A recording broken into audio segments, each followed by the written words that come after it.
Hi friends, welcome to not వైద్యం. ఈరోజు మనం చాలా మంది కూడా అతి చిన్న వయసులోనే తెల్ల వెంట్రుకలతో బాధపడుతున్నారు. చాలా తక్కువ అంటే సుమారుగా 10 సంవత్సరాల పిల్లవాళ్ళ కానుంచి కూడా చాలా మందికి ఆ ఏజ్ లోనే కొద్దిగా తెల్ల వెంట్రుకలు రావడం అనేది మనం చూస్తూ ఉంటాము. అయితే ఈ జనరేషన్ లో ఇది జీన్స్ లోపం వల్ల కావచ్చు, లేదా హార్మోన్స్ లోపం వల్ల కావచ్చు, మనం తినే ఫుడ్ వల్ల, మనకు ఉన్నటువంటి కాలుష్యం వల్ల కూడా కావచ్చు. అయితే ఇలాంటి సందర్భాల్లో ఈ తెల్ల వెంట్రుకల్ని మళ్ళీ నల్లగా చేసుకునే అవకాశం లేదా అని చాలా మంది కూడా అడుగుతుంటారు. మీరు కనుక బిలో 25 years అయితే కనుక తప్పకుండా ఈ తెల్ల వెంట్రుకల్ని మీకు నల్ల వెంట్రుకలుగా మార్చే అవకాశం అద్భుతంగా పనిచేస్తున్నాయి. ఈ రెండు చిట్కాలు, ఇప్పుడు ఇవ్వబోయే 2 చిట్కాలు కూడా మీకు మంచి ఫలితాన్ని అందిస్తాయి. ఖచ్చితంగా మీరు దీన్ని ఒక 2 నుంచి 3 నెలల పాటు వాడుకుంటూ ఉండాలి. ఓకేనా? సో అందులో మొదటి చిట్కా, ఒక చెంచాడు నిమ్మరసం తీసుకోండి.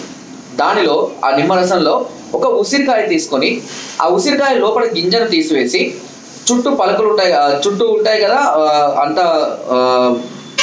కాడలాగా ఉంటుంది కదా, ఈ అంటే వలుపులు అంటారు వాటిని. ఈ ఉసిరి వలుపులని అందులో వేసి ఆ నిమ్మరసంలో వేసి బాగా దంచండి. ఓకేనా? దంచి మెత్తగా గుజ్జులాగా అయిన తర్వాత మీకు వైట్ హెయిర్ ఉన్న దగ్గర బాగా దాంతో మెత్తగా దంచిన తర్వాత దాన్ని ఆ హెయిర్ దగ్గర బాగా మసాజ్ చేయండి. ఒకవేళ హెయిర్ అంతా ఉంటే ఒక 2 లేదా 3 చెంచాల నిమ్మరసం తీసుకొని దానికి సరిపడినంత ఈ ఉసిరి వలుపులను వేసి దంచి హెడ్ మొత్తం కూడా మసాజ్ చేసుకొని ప్యాక్ లాగా చేసుకొని ఒక 2 గంటల పాటు ఉండాలి. ఇలా 2 నుంచి 3 రోజులకు ఒకసారి చేస్తూ ఉండాలి. ఇలా 3 రోజులకు ఒకసారి చేస్తూ అలా పెట్టుకున్న తర్వాత ఏదైనా షాంపూ తోటి మళ్ళీ వాష్ చేసుకోవచ్చు. ఓకేనా? ఇలా ప్రతిసారి అంటే ఖచ్చితంగా 2-3 రోజులకు ఒకసారి కనుక మీరు చేస్తూ ఉన్నట్లయితే ఖచ్చితంగా 2 నుంచి 3 నెలల్లోనే ఈ తెల్ల వెంట్రుకలు అన్నీ కూడా మళ్ళీ తిరిగి నల్లగా కావడం అనేది గమనించవచ్చు. ఓకేనా?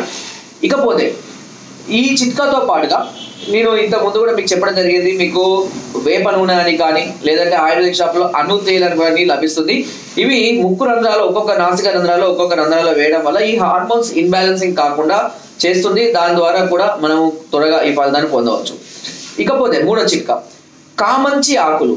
కామంచి చెట్టు అంటే చాలా మంది తెలియకపోవచ్చు, బట్ గూగుల్లో మీరు కామంచి అనుకోండి, మీకు చూస్తూనే ఉంటాం, బట్ దానికి ఆ పేరు ఉండదని తెలియదు.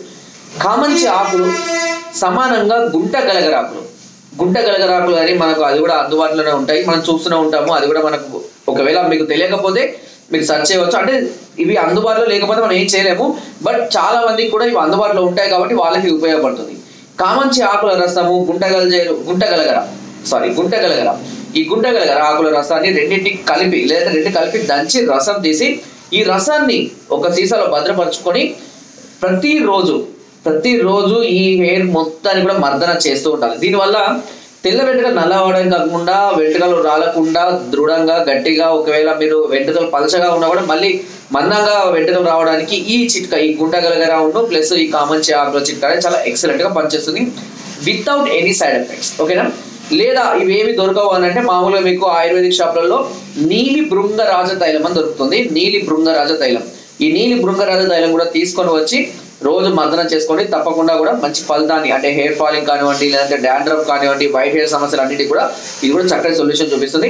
బట్ మీరు 35 పైన 40 పైన సంవత్సరాలు కనుక మీరు ఉన్నట్లయితే తెల్ల వెంట్రుకలు నల్లబడడానికి చాలా కష్టం. ఎందుకంటే వయసు పెరుగుతున్న కొద్ది హార్మోన్స్ లో చాలా చేంజెస్ వస్తుంటాయి. హెయిర్ ఫాల్ అయ్యి గ్రోత్ అవ్వాలన్నా, లేదంటే వైట్ హెయిర్ మళ్ళీ బ్లాక్ హెయిర్ గా కన్వర్ట్ అవ్వాలన్నా కూడా చాలా అంటే చాలా చాలా చాలా కష్టమైన చెప్పుకోవచ్చు. ఎన్నో రకాల ట్రీట్మెంట్స్ నేను కూడా చూశాను. ఎంతమందికి ఇచ్చారు? 100లో ఒక 25% మందికి మాత్రమే సక్సెస్ అవుతూ ఉంటారు. 75% మందికి ఇది సక్సెస్ అయితే కాదంటే ఎబో 35-40 years ఉన్న వాళ్ళు కావచ్చు నేను చెప్తున్నాను. ఓకేనా? సో ఫ్రెండ్స్, నా వీడియో కనుక మీకు నచ్చినట్లయితే ఒక లైక్, ఒక షేర్ చేయండి. మరిన్ని వీడియోస్ కోసం సబ్స్క్రైబ్ అందరూ మర్చిపోకండి. మీ అమూల్యమైన సలహాలని, సూచనలు నాకు కామెంట్ ద్వారా తప్పకుండా తెలియజేయండి. Thank you.